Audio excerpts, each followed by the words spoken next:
ਕੇਂਦਰੀ ਸੂਚਨਾ ਤੇ ਪ੍ਰਸਾਰਣ ਅਤੇ ਯੁਵਾ ਮਾਮਲੇ ਤੇ ਖੇਡ ਮੰਤਰੀ ਅਨੁਰਾਗ ਸਿੰਘ ਠਾਕੁਰ ਨੇ ਮੰਗਲਵਾਰ ਨੂੰ ਆਪਣੀ ਇੱਕ ਦਿਨਾ ਪੰਜਾਬ ਫੇਰੀ ਦੌਰਾਨ ਅੰਮ੍ਰਿਤਸਰ ਅਤੇ ਜਲੰਧਰ ਵਿੱਚ ਵੱਖ-ਵੱਖ ਸਮਾਗਮਾਂ ਦੌਰਾਨ ਹਿੱਸਾ ਲਿਆ। ਇਸ ਦੌਰਾਨ ਉਹਨਾਂ ਦਾ ਗਰਮਜੋਸ਼ੀ ਨਾਲ ਸਵਾਗਤ ਕੀਤਾ ਗਿਆ। ਆਪਣੀ ਇਸ ਫੇਰੀ ਦੌਰਾਨ ਅਨੁਰਾਗ ਸਿੰਘ ਠਾਕੁਰ ਸਭ ਤੋਂ ਪਹਿਲਾਂ ਗੁਰੂ ਨਾਨਕ ਦੇਵ ਯੂਨੀਵਰਸਿਟੀ ਅੰਮ੍ਰਿਤਸਰ ਪੁੱਜੇ, ਜਿੱਥੇ ਉਹਨਾਂ ਯੂਨੀਵਰਸਿਟੀ ਦੇ 52ਵੇਂ ਸਾਲਾਨਾ ਖੇਡ ਇਨਾਮ ਵੰਡ ਸਮਾਗਮ ਵਿੱਚ ਬਤੌਰ ਮੁੱਖ ਮਹਿਮਾਨ ਸ਼ਿਰਕਤ ਕੀਤੀ। ਇਸ ਸਮਾਗਮ ਦੌਰਾਨ ਅੰਤਰਰਾਸ਼ਟਰੀ ਖੇਲੋ ਇੰਡੀਆ ਅਤੇ ਆਲ ਇੰਡੀਆ ਇੰਟਰ ਯੂਨੀਵਰਸਿਟੀ ਪੱਧਰ ਤੇ ਵੱਖ-ਵੱਖ ਖੇਡਾਂ ਵਿੱਚ ਯੂਨੀਵਰਸਿਟੀ ਦਾ ਨਾਂ ਰੌਸ਼ਨ ਕਰਨ ਵਾਲੇ ਖਿਡਾਰੀਆਂ ਨੂੰ ਨਗਦ ਇਨਾਮ ਦੇ ਕੇ ਸਨਮਾਨਿਤ ਕੀਤਾ ਗਿਆ। 25 ਕੌਮਾਂਤਰੀ ਖਿਡਾਰੀਆਂ ਸਮੇਤ ਨਾਮਣਾ ਖੱਟਣ ਵਾਲੇ ਕੁੱਲ 268 ਅਜਿਹੇ ਖਿਡਾਰੀਆਂ ਨੂੰ 2 ਕਰੋੜ ਰੁਪਏ ਤੋਂ ਵੱਧ ਦੇ ਨਗਦ ਪੁਰਸਕਾਰ ਦਿੱਤੇ ਗਏ।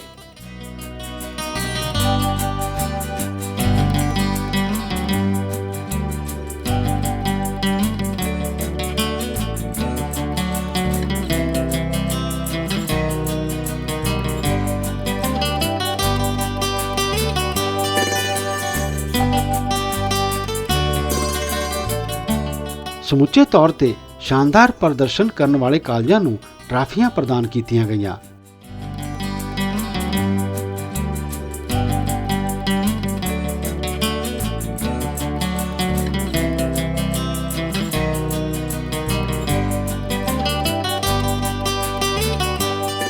ਅਨੁਰਾਗ ਸਿੰਘ ਠਾਕੁਰ ਨੇ ਖੇਡਾਂ ਵਿੱਚ ਨਾਮਣਾ ਖੱਟਣ ਲਈ ਖਿਡਾਰੀਆਂ ਅਤੇ ਵੱਖ-ਵੱਖ ਖੇਡਾਂ ਨੂੰ ਪ੍ਰਫੁੱਲਤ ਕਰਨ ਲਈ ਗੁਰੂ ਨਾਨਕ ਦੇਵ यूनिवर्सिटी ਦੀ ਸ਼ਲਾਘਾ ਕੀਤੀ। आज के इस कार्यक्रम में निमंत्रण देने पर आभार प्रकट करता हूं कि देश के उभरते हुए खिलाड़ियों को भी और ओलंपियन से भी आपने मिलने का अवसर दिया है और एक बार फिर मुझे वापस अपनी ही यूनिवर्सिटी गुरु नानक देव यूनिवर्सिटी, जहां पे मैं स्वयं द्वापा कॉलेज जलंधर में पढ़कर आगे बढ़ा, आपने वापस आने का अवसर दिया। गुरु नानक देव यूनिवर्सिटी का नाम शिक्षा के साथ साथ खेलों के क्षेत्र में भी बहुत ऊंचा है। दुनिया भर के देशों में अगर आप देखेंगे तो America, United states of America, उनके कुल पदक तालिका में जितने भी मेडल जीतते हैं, वहाँ की यूनिवर्सिटीज़ का बहुत बड़ा योगदान रहता है। उसकी तुलना में भारत में अगर देखें तो उस तरह की स्थिति नहीं है।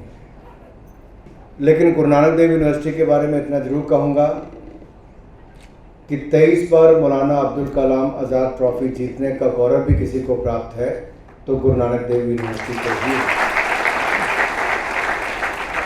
और यही नहीं, अगर किसी यूनिवर्सिटी में 34 अर्जुना अवार्डीज़ हों, 2 द्रोणाचार्य हों, पद्मश्री अवार्डी हों, वो गौरव भी गुरु नानक देव यूनिवर्सिटी को ही प्राप्त है। फिट इंडिया कैंपेन को बढ़ावा देने के लिए गुरु नानक देव यूनिवर्सिटी ने जो प्रयास किए हैं, जैसे प्रधानमंत्री मोदी जी कहते हैं फिटनेस का डोज आधा घंटा रोज, तो मैं आशा करता हूं न केवल खिलाड़ी बल्कि बाकी स्टूडेंट्स भी आपकी स्पोर्ट्स फैसिलिटीज़ और ओपन जिम्स का लाभ उठाएंगे और फिट रहने का प्रयास करेंगे। और मुझे खुशी यहाँ पर इस बात की है कि नहीं तो पंजाब में तो जिन ट्रेडिशनल गेम्स की बात की जाती, ट्रेडिशनल मीन्स की हॉकी से लेकर बाकी गेम्स की, उससे अलग हटकर यहाँ पर साइकिलिंग और फेंसिंग के बड़ी मात्रा में यहाँ खिलाड़ी देखने को मिल रहे हैं, जो आज नेशनल इंटरनेशनल लेवल पर खेल रहे हैं। मुझे पूर्ण आशा है आप भविष्य में न केवल प्रदेश के लिए बल्कि देश के लिए मेडल जीतने का काम भी करेंगे, ऐसा मुझे पूर्ण विश्वास है। हमने पिछले कुछ वर्षों में जहां एक और खेल का बजट बढ़ाया है, जब प्रधानमंत्री मोदी जी ने खेल बजट को 2014 में देखा तो नाम मात्र था, लगभग 830 करोड़ रुपए के लगभग था। 830 करोड़ से बढ़ाकर उसको 2400 करोड़ रुपए से ज़्यादा 3 गुना के लगभग किया है, तो नरेंद्र मोदी जी की सरकार ने किया। पहले के तुलना में मैं कहूं कि अगर इन 5 वर्षों में देखेंगे, 6 वर्षों में, और उससे पहले के 10 वर्षों में देखेंगे तो उससे पहले मात्र 62 खेलों के प्रोजेक्ट शुरू किए गए थे जो लगभग 350-400 करोड़ रुपए के थे। Whereas in the last 5-6 years, यानी कि पिछले 6 वर्षों में प्रधानमंत्री मोदी जी ने 302 से ज़्यादा स्पोर्ट्स प्रोजेक्ट 2760 करोड़ रुपए के मंजूर भी किए हैं जो देश के अलग अलग कोनों में बन रहे हैं। और उनमें से कुछ प्रोजेक्ट जो हैं आज लगभग 20 करोड़ रुपए की लागत से गर्ल्स एंड बॉयज़ हॉस्टल बनकर तैयार हुए हैं, जिसका उद्घाटन करके आपको समर्पित किए गए, उसके लिए भी मैं आपको बहुत बहुत बधाई देता हूँ। तो मुझे तो खुशी इस बात की है कि मैं जिस यूनिवर्सिटी के अंतर्गत आने वाले कॉलेज में ही पढ़ा, मैं GNDU का ही एक अभिन्न अंग पहले भी था, हिस्सा था, आज भी हूँ, तो मुझे इससे बड़ी प्रसन्नता और क्या होगी कि यहाँ पर पढ़ने वाले विद्यार्थियों और खिलाड़ियों के लिए हम कुछ सुविधाएं दे पाएँ। हमारी ओर से यानी कि भारत सरकार की ओर से, मोदी सरकार ओर से यहाँ पर किसी बात की कोई कमी नहीं रहेगी। और 20 करोड़ रुपए से बनने वाले लड़कियों और लड़कों के हॉस्टल, जहाँ पे 200 यानी कि 400 बेड की कैपेसिटी आपके लिए बनकर तैयार हुई है। साइकिलिंग वेलोड्रोम की रिपेयर हमने करोड़ों रुपए की लागत से करके पूरी कर दी है और खेल सुविधाओं में विस्तार किया है। आज उसके उद्घाटन के अवसर पर आपको बहुत बहुत बधाई, बहुत बहुत शुभकामनाएं। ਇਸ ਤੋਂ ਪਹਿਲਾਂ ਯੂਨੀਵਰਸਿਟੀ ਦੇ ਵਾਈਸ ਚਾਂਸਲਰ ਜਸਪਾਲ ਸਿੰਘ ਸੰਧੂ ਨੇ ਯੂਨੀਵਰਸਿਟੀ ਵਿੱਚ ਖੇਡਾਂ ਦੇ ਢਾਂਚੇ ਨੂੰ ਮਜ਼ਬੂਤ ਕਰਨ ਲਈ ਵੱਖ-ਵੱਖ ਸਹੂਲਤਾਂ ਦੀ ਮੰਗ ਕੀਤੀ। ਮੰਤਰੀ ਸਾਹਿਬ ਨੇ ਸਾਡੇ ਯੂਨੀਵਰਸਿਟੀ ਵਿੱਚ ਪਧਾਰੇ ਨੇ ਐਂਡ ਉਹਨਾਂ ਨੇ ਅੱਜ 2 ਬੜੇ ਮੇਜਰ ਸਿਗਨੀਫੀਕੈਂਟ ਹੋਸਟਲ ਜਿਹੜੇ ਸਪੋਰਟਸ ਹੋਸਟਲ ਜਿਹੜਾ ਅੰਡਰ ਖੇਲੋ ਇੰਡੀਆ ਪ੍ਰੋਗਰਾਮ ਦੇ ਅੰਡਰ ਮਿਲੇ ਗਏ, ਸਾਨੂੰ ਮਿਲੇ ਸੀਗੇ, ਇਨੋਗਰੇਟ ਕੀਤੇ ਹੈ। ਇਹ ਕੁੜੀਆਂ ਦਾ ਹੋਸਟਲ, ਇੱਕ ਮੁੰਡਿਆਂ ਦਾ ਹੋਸਟਲ, ਜਿੱਥੇ ਅਸੀਂ ਕੈਚ ਦੈਮ ਯੰਗ, ਅਸੀਂ ਬੱਚਿਆਂ ਨੂੰ ਛੋਟਿਆਂ ਨੂੰ ਲਵਾਂਗੇ। ਜਦੋਂ ਉਹ ਆਫ ਏਜ ਆ ਜਾਣਗੇ, ਯੂਨੀਵਰਸਿਟੀ ਪੜ੍ਹਨ ਲੱਗ ਪੈਣਗੇ, ਪਹਿਲਾਂ ਅਸੀਂ ਕਿਸੇ ਸਕੂਲ ਵਿੱਚ ਭਰਤੀ ਕਰਾਵਾਂਗੇ। ਸੋ ਇਹ ਬੜਾ ਵੱਡੀ ਅਚੀਵਮੈਂਟ ਹੈ। ਇਸ ਯੂਨੀਵਰਸਿਟੀ ਨੂੰ 2 ਮਾਣ ਮਿਲਿਆ ਕਿ ਇਹ 2 ਹੋਸਟਲ ਸਾਨੂੰ ਮਿਲੇ ਆ। ਇਹਨਾਂ ਨੇ ਸਪੋਰਟਸ ਮੈਡੀਸਨ ਡਿਪਾਰਟਮੈਂਟ ਜਿਹੜਾ ਇਹਨਾਂ ਦਾ funded by ministry of youth with sports ਹੈ, ਉਹ ਵੀ ਵਿਜ਼ਿਟ ਕੀਤਾ। ਇਹਨਾਂ ਮੈਂ ਦੱਸਿਆ ਕਿ ਪਹਿਲਾ ਸਪੋਰਟਸ ਮੈਡੀਸਨ ਡਿਪਾਰਟਮੈਂਟ ਹਿੰਦੁਸਤਾਨ ਦਾ after sports authority of India ਗੁਰੂ ਦੇ ਯੂਨੀਵਰਸਿਟੀ ਵਿੱਚ ਸਟੈਬਲਿਸ਼ ਹੋਇਆ ਸੀਗਾ 1994 ਦੇ ਵਿੱਚ। ਐਂਡ 2004 ਦੇ 10 ਸਾਲਾਂ ਵਿੱਚ ਸੈਂਟਰ ਫॉर ਐਕਸਲੈਂਸ ਬਣ ਗਿਆ ਸੀਗਾ ਬਾਈ ਯੂਨੀਵਰਸਿਟੀ ਗ੍ਰਾਂਟਸ ਕਮਿਸ਼ਨ। ਐਂਡ ਇੱਕ ਟਾਈਮ ਦੇ ਉੱਤੇ ਇਹ ਨੰਬਰ 2 ਇਨ ਦ ਵਰਲਡ ਰੈਂਕਡ ਸੀਗਾ ਆਫਟਰ ਕਾਲਜ ਦਾ। ਅੱਜ ਤੋਂ 4-5 ਸਾਲ ਪਹਿਲਾਂ ਮਿਨਿਸਟਰੀ ਯੂਥ ਐਂਡ ਸਪੋਰਟਸ ਨੇ ਇੱਕ ਸਕੀਮ ਦੇ ਅੰਡਰ ਇਹਨੂੰ ਅਡਾਪਟ ਕੀਤਾ। ਇਹਨਾਂ 7 ਨੋਵਲ ਕੋਰਸਿਸ ਚਲਾਉਣ ਦੇ ਵਾਸਤੇ ਸਾਨੂੰ ਆਖਿਆ ਗਿਆ, ਜਿਨ੍ਹਾਂ ਵਿੱਚ ਅਸੀਂ ਸਪੋਰਟ ਫਿਜ਼ੀਕਲ ਥੈਰੇਪੀ ਤੋਂ ਪਹਿਲਾਂ ਹੀ ਚੱਲਦਾ ਸੀ, sport nutrition, sport psychology, then biomechanics and exercise physiology, kinanthropometry, ਇਹ ਸਾਰੇ ਕੋਰਸ ਚਾਲੂ ਕਰਨ ਦਾ ਇਹਨਾਂ ਆਖਿਆ ਗਿਆ। ਐਂਡ ਬੜੀ ਖੁਸ਼ੀ ਦੀ ਗੱਲ ਹੈ ਕਿ ਸਾਡੀ ਐਡਮਿਸ਼ਨ ਇਹ ਸਾਰੇ ਕੋਰਸਾਂ ਭਰੀ ਰਹਿੰਦੀ ਹੈ ਐਂਡ ਬਹੁਤ ਡਿਮਾਂਡ ਹੈ। ਖੇਡਾਂ ਵਿੱਚ ਸ਼ਾਨਦਾਰ ਕਾਰਗੁਜ਼ਾਰੀ ਦਿਖਾਉਣ ਵਾਲੇ ਯੂਨੀਵਰਸਿਟੀ ਨਾਲ ਸੰਬੰਧਿਤ ਕਾਲਜਾਂ ਦੇ ਪ੍ਰਿੰਸੀਪਲਾਂ ਅਤੇ ਖੇਡ ਅਧਿਕਾਰੀਆਂ ਨੂੰ ਅਨੁਰਾਗ ਸਿੰਘ ਠਾਕੁਰ ਵੱਲੋਂ ਸਨਮਾਨਿਤ ਕੀਤਾ ਗਿਆ।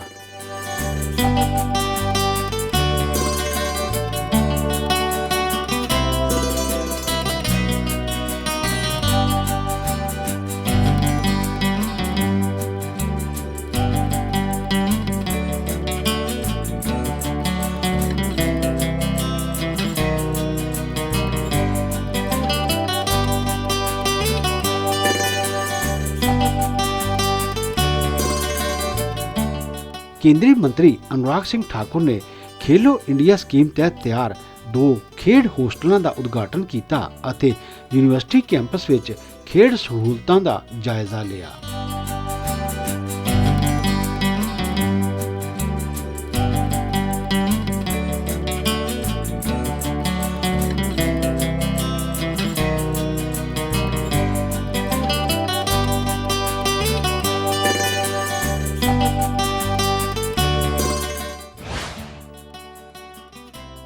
ਕੇਂਦਰੀ ਮੰਤਰੀ ਅਨੁਰਾਗ ਸਿੰਘ ਠਾਕੁਰ ਨੇ ਦੁਆਬਾ ਕਾਲਜ ਜਲੰਧਰ ਦੇ 65ਵੇਂ ਇਨਾਮ ਵੰਡ ਸਮਾਗਮ ਵਿੱਚ ਬਤੌਰ ਮੁੱਖ ਮਹਿਮਾਨ ਸ਼ਿਰਕਤ ਕੀਤੀ। ਉਹਨਾਂ ਸਨ 2017-18, 2018-19 ਅਤੇ 2019-20 ਦੇ ਕੁੱਲ 552 ਵਿਦਿਆਰਥੀਆਂ ਨੂੰ ਡਿਗਰੀਆਂ ਪ੍ਰਦਾਨ ਕੀਤੀਆਂ। ਇਹਨਾਂ ਵਿੱਚ 372 ਗ੍ਰੈਜੂਏਟ ਅਤੇ 180 ਪੋਸਟ ਗ੍ਰੈਜੂਏਟ ਵਿਦਿਆਰਥੀ ਸ਼ਾਮਲ ਰਹੇ। ਡਿਗਰੀਆਂ ਵੰਡਣ ਦੌਰਾਨ ਆਰਿਆ ਸਿੱਖਿਆ ਮੰਡਲ ਤੇ ਕਾਲਜ ਪ੍ਰਬੰਧਕ ਕਮੇਟੀ ਦੇ ਪ੍ਰਧਾਨ ਚੰਦਰ ਮੋਹਨ ਅਤੇ ਪ੍ਰਿੰਸੀਪਲ ਡਾਕਟਰ ਪ੍ਰਦੀਪ ਭੰਡਾਰੀ ਵੀ ਮੌਜੂਦ ਰਹੇ।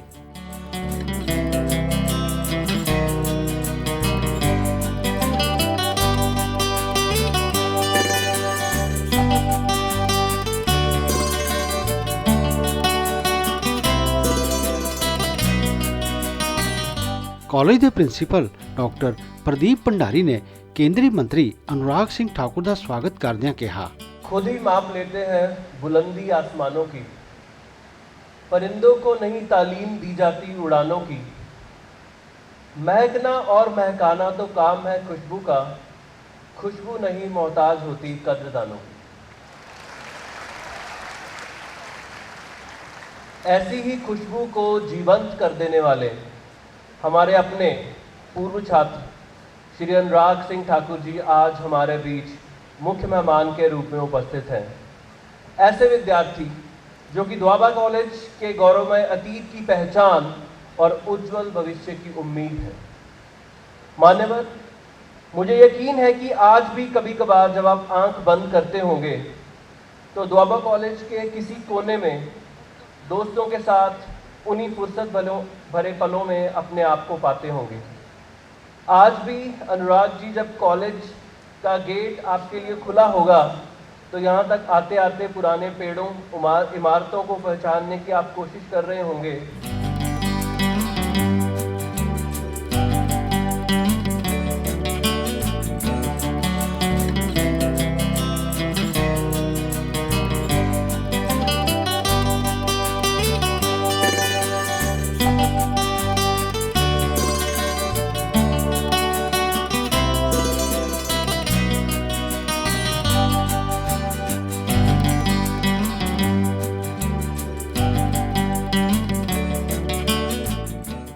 ਇਸ ਮੌਕੇ ਬੋਲਦਿਆਂ अनुराग सिंह ठाकुर ਨੇ ਕਿਹਾ ਕਿ ਦੇਸ਼ ਦੀ ਨੌਜਵਾਨ ਪੀੜ੍ਹੀ ਨੂੰ ਬ੍ਰੇਨ ਡਰੇਨ ਤੋਂ ਬਚਾਉਣਾ ਹੈ ਅਤੇ ਬ੍ਰੇਨ ਗੇਨ ਵੱਲ ਲਿਜਾਂਦਿਆਂ ਹੋਇਆਂ ਸਮਰੱਥ ਬਣਾਉਣਾ ਹੈ। ਉਹਨਾਂ ਕਿਹਾ, ਭਾਰਤ ਸਰਕਾਰ ਨੇ ਸਮੁੱਚੀ ਦੁਨੀਆ ਨੂੰ ਡਿਜੀਟਲ ਇੰਡੀਆ ਪ੍ਰੋਗਰਾਮ ਪੂਰੀ ਤਰ੍ਹਾਂ ਸਫਲਤਾ ਨਾਲ ਲਾਗੂ ਕਰਕੇ ਦਿਖਾਇਆ ਹੈ। ਇਸ ਲਈ ਹੁਣ ਜ਼ਿਆਦਾਤਰ ਮਾਲੀ ਲੈਣ ਦੇਣ ऑनलाइन ਜਾਂ UPI ਰਾਹੀਂ ਹੋ ਰਿਹਾ ਹੈ। एक साथ 500 विद्यार्थियों को पोस्ट ग्रेजुएट ग्रेजुएट की डिग्रीज मिलना, और वो भी उस कॉलेज में जहां मैंने अपने कॉलेज के दिन 5 साल तक बिताए हों। शायद कुछ स्थान ऐसे होते हैं जब आप वहां पर वापस जाओ, जहां जाने की उत्सुकता, एक्साइटमेंट आपके मन में होती है और आपको उस पल का इंतज़ार होता है कि कब वहाँ पहुँचेंगे। लेकिन जब आप वहाँ पहुँचो तो खुशी आपकी भावुकता में या आंखों में आंसू लाल ले आती है। शायद मेरे लिए भी वैसा ही मोमेंट था कि जब मैं अपने कॉलेज के गेट से अंदर एंटर आया तो ऐसा लगता था शायद मैं वापस 1992-94 में वापस चला गया हूँ, 30 साल पहले जब इस कॉलेज में मैं पढ़ा था। जब कॉलेज आओ तब एक नया नया फ्रीडम महसूस होता है। वो स्कूल की यूनिफॉर्म से बाहर आना, वो एक तरह से सर्टिफिकेट मिलना कि we are in college now and we have to decide what we have to do in life. लगता है बस अब तो ये ज़िंदगी अपनी हम तय करेंगे करना क्या है। और सही मायने में यहाँ आकर आपको ही तय करना होता कि किस रास्ते को आपने चुनना है। अच्छी संगत में जाएंगे तो ठीक दिशा में निकल जाएंगे। थोड़ी सी गलती हुई, खराब दिशा ले ली तो कई बार वापस लौटने का अवसर ही नहीं मिलता है। आज कोई अलग अलग स्थानों पर है, कोई बड़ी कंपनी के साथ काम कर रहा है तो कोई एंटरप्रेन्योर है, किसी ने अपना व्यापार आज शुरू किया है तो कल किसी का नाम बहुत सफल व्यापारियों के बीच में आएगा। We feel so safe and secure, we feel so comfortable, we feel so familiar and a part of a family when we are within the four walls of this compound. Because the professors, the teachers, the non-teaching staff, everyone is here to look after you, to guide you, to tell you what to do in life, to teach you, to make you secure good marks. When you achieve something, it is not only your achievement, it is the achievement of your family and of your larger family, which is the Doaba College Jalandhar, and I am sure all of them will be very proud sitting on the stage and in this auditorium what you have achieved so far and what you are going to achieve in the future, and I am very sure you are going to make your family proud and you are going to make your country proud. I am very sure about that. ਨਵੀਂ ਸਿੱਖਿਆ ਨੀਤੀ ਦੀ ਗੱਲ ਕਰਦਿਆਂ ਅਨੁਰਾਗ ਸਿੰਘ ਠਾਕੁਰ ਨੇ ਕਿਹਾ ਕਿ 34 ਸਾਲ ਮਗਰੋਂ ਸਰਕਾਰ ਨਵੀਂ ਸਿੱਖਿਆ ਨੀਤੀ ਲਿਆਈ ਏ ਜਿਸ ਵਿੱਚ ਖੇਡਾਂ, ਸਿੱਖਿਆ, ਹੁਨਰ ਵਿਕਾਸ ਅਤੇ ਖੇਤਰੀ ਭਾਸ਼ਾਵਾਂ ਨੂੰ ਅਹਿਮੀਅਤ ਦਿੰਦਿਆਂ ਇਨਕਲਾਬੀ कदम चुके गए ने। 34 साल पहले हमारी पिछली एजुकेशन पॉलिसी आई थी। 34 वर्षों में देश में बहुत कुछ बदल गया। 2 पीढ़ियां से ज़्यादा आ भी गई, लेकिन नई एजुकेशन पॉलिसी नहीं आई। मोदी जी के नेतृत्व में ना केवल नई एजुकेशन पॉलिसी आई है, बल्कि मातृभाषा को बल देने के लिए लोकल रीजनल लैंग्वेजेस को बल देकर इसको एक ऐसी पॉलिसी लेकर आए हैं जिसका शायद ही देश में किसी ने विरोध किया हो। हर तरफ से स्वागत स्वागत और स्वागत हुआ है, तो भारत की न्यू एजुकेशन पॉलिसी का हुआ है। हम समग्र शिक्षा पर और आपके स्किल्स और एजुकेशन दोनों पर उस पर फोकस कर रहे हैं। स्पोर्ट्स इसका हिस्सा है, रीजनल लैंग्वेज, लोकल लैंग्वेज इसका एक हिस्सा है। जो लोग कहते थे कि भाषा के नाम पर बांटने का प्रयास होगा, ऐसा नहीं। आज के चुनौती भरे भारत में सबसे बड़ी बात यह है कि आज जो आप हाथ में डिग्री लेकर जाओगे, do you think this degree can make you employable? Whether you are a graduate, postgraduate, or you are holding multiple degrees, or you may be a doctorate. COVID was a big example. During the COVID-19 pandemic, what we have seen, that we have to redefine ourselves, reimagine, reboot, and reskill and upgrade our skills to remain relevant in the ecosystem. और अगर वो नहीं करेंगे तो जो वर्षों से कहीं काम कर रहे हैं वो भी नौकरी से बाहर हो जाते हैं। आपको तो हर 2 वर्षों के बाद कुछ ना कुछ नया अध्याय लिखने की आवश्यकता है। एक नया अध्याय अपने जीवन पर भी होगा, नई स्किल्स ऐड करनी पड़ेंगी, और सॉफ्ट स्किल्स का बहुत महत्व है। हजारों साल पुराना हमारा गौरवशाली इतिहास, आखिर ये किसके ऊपर जिम्मेदारी है बताने की? कम से कम आजादी के बाद तो वो प्रयास किया गया होता कि हमें सही इतिहास पढ़ाया गया होता, लेकिन आज मैं कह सकता हूं कि मैंने सूचना प्रसारण मंत्री बनने के बाद एक प्रयास किया है। स्वराज सीरियल के माध्यम से शुरू में हम लोग 75 एपिसोड बना रहे हैं, जिनमें से लगभग 6-7 एपिसोड अब तक दिखाई जा चुकी हैं। हर सैटरडे और संडे को इसका टेलीकास्ट होता है। संडे को नया एपिसोड आता है और सैटरडे को रिपीट टेलीकास्ट होता है रात को 9 बजे डीडी नेशनल पर। आप कृपया करके इसको स्वयं और अपने परिवार और अपने बच्चों को, अपने भाई बहनों को दिखाने की शुरुआत करें।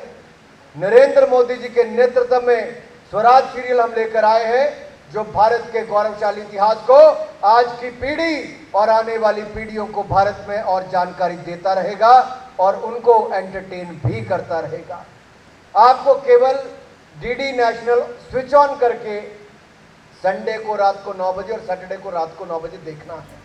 अनुराग सिंह ठाकुर ने मौजूदा युग ਨੂੰ ਮਹਿਲਾ ਸਸ਼ਕਤੀਕਰਨ ਦਾ ਯੁੱਗ ਦੱਸਦਿਆਂ ਕਿਹਾ ਕਿ ਇਸ ਦਾ ਸਬੂਤ ਹੈ ਕਿ ਅੱਜ ਹਰ ਖੇਤਰ ਵਿੱਚ ਔਰਤਾਂ ਅੱਗੇ ਵਧ ਰਹੀਆਂ ਨੇ।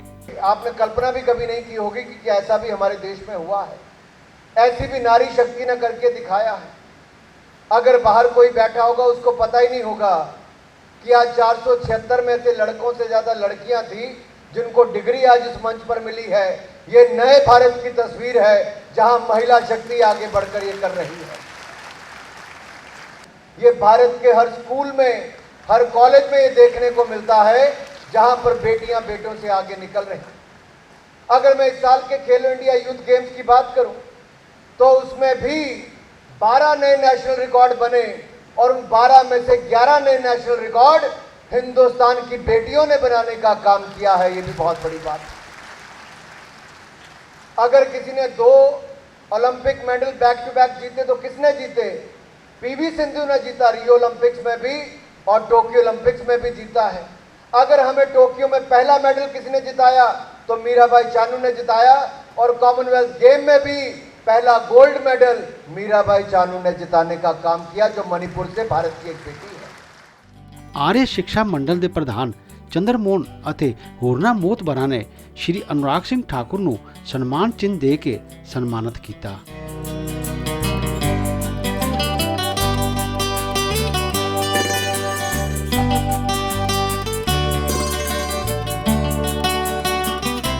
ਅਨੁਰਾਗ ਸਿੰਘ ਠਾਕੁਰ ਦੁਆਬਾ ਕਾਲਜ ਦੇ ਹੀ ਵਿਦਿਆਰਥੀ ਰਹੇ ਨੇ ਅਤੇ ਇਸ ਬਾਰੇ ਜ਼ਿਕਰ ਕਰਦਿਆਂ ਪ੍ਰਬੰਧਕ ਕਮੇਟੀ ਦੇ ਪ੍ਰਧਾਨ ਚੰਦਰਮੋਹਨ ਨੇ ਕਿਹਾ ਕਿ ਸਮੁੱਚਾ ਦੁਆਬਾ ਪਰਿਵਾਰ ਆਪਣੇ ਸਾਬਕਾ ਹੋਣਹਾਰ ਵਿਦਿਆਰਥੀ ਅਨੁਰਾਗ ਸਿੰਘ ਠਾਕੁਰ ਨੂੰ ਆਪਣੇ ਵਿਚਾਲੇ ਪਾ ਕੇ ਮਾਣ ਮਹਿਸੂਸ ਕਰ ਰਿਹਾ ਹੈ ਅਤੇ ਵਿਦਿਆਰਥੀਆਂ ਨੂੰ ਆਪਣੇ ਜੀਵਨ ਦੀਆਂ ਉਚਾਈਆਂ ਛੂਹਣ ਲਈ ਉਹਨਾਂ ਤੋਂ ਪ੍ਰੇਰਣਾ ਲੈਣੀ ਚਾਹੀਦੀ ਹੈ। अनुराग ठाकुर जी और उनके परिवार का इस कॉलेज के साथ बहुत पुराना संबंध है, बहुत से पुराना लगाव है। इनके पिता श्री प्रोफेसर प्रेम कुमार धूमल यहाँ से ही पढ़े थे और यहाँ ही उन्होंने पढ़ाया भी और बाद में वो हिमाचल के मुख्यमंत्री बने। अनुराग जी ने भी यहाँ बीए किया और यहीं से पॉलिटिकल साइंस की एमए की और आज वो केंद्रीय मंत्रिमंडल में एक वरिष्ठ मंत्री हैं। अनुराग ठाकुर जी को हमने क्यों निमंत्रण दिया? सिर्फ इसलिए नहीं दिया कि वे केंद्रीय मंत्री हैं, हमने इसलिए भी निमंत्रण दिया कि हम आप सबके सामने हम एक मिसाल कायम करना चाहते थे, मिसाल रखना चाहते थे कि अगर इंसान में प्रतिभा है, इंसान में लगन है, मेहनत करने की क्षमता है, ईमानदारी है, सिंसेरिटी है, सोच है, विजन है, तो आप कहीं भी पहुंच सकते हो। आप सबकी तरह ये भी इसी कॉलेज के डेस्क पे भी काम कर बैठते थे, आप सबकी तरह ये भी इसी कॉलेज की कैंटीन में जाते थे। द्वाबा कॉलेज से ऊपर उठकर अपनी मेहनत से ये 3 बार सांसद बने और आज एक बड़े वरिष्ठ मंत्री बने हैं, तो ये आप सबके सामने एक उदाहरण है, एक मिसाल है। ਕਾਲਜ ਦੇ ਵਿਦਿਆਰਥੀਆਂ ਵੱਲੋਂ ਸ਼ਾਨਦਾਰ ਸੱਭਿਆਚਾਰਕ ਪ੍ਰੋਗਰਾਮ ਪੇਸ਼ ਕੀਤਾ ਗਿਆ।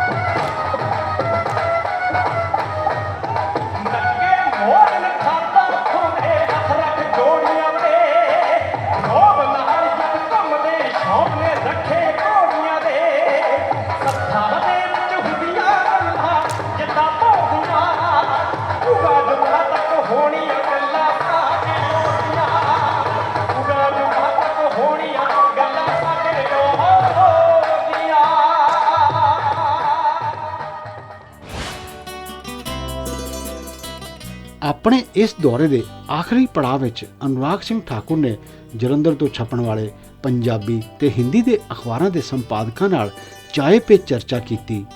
ਇਸ ਦੌਰਾਨ ਉਹਨਾਂ ਸੋਸ਼ਲ ਮੀਡੀਆ ਤੋਂ ਪੈਦਾ ਹੋਣ ਵਾਲੀਆਂ ਚੁਣੌਤੀਆਂ ਅਤੇ ਅਖਬਾਰਾਂ ਨੂੰ ਦਰਪੇਸ਼ ਸਮੱਸਿਆਵਾਂ ਬਾਰੇ ਸੰਪਾਦਕਾਂ ਨਾਲ ਵਿਚਾਰ ਵਟਾਂਦਰਾ ਕੀਤਾ।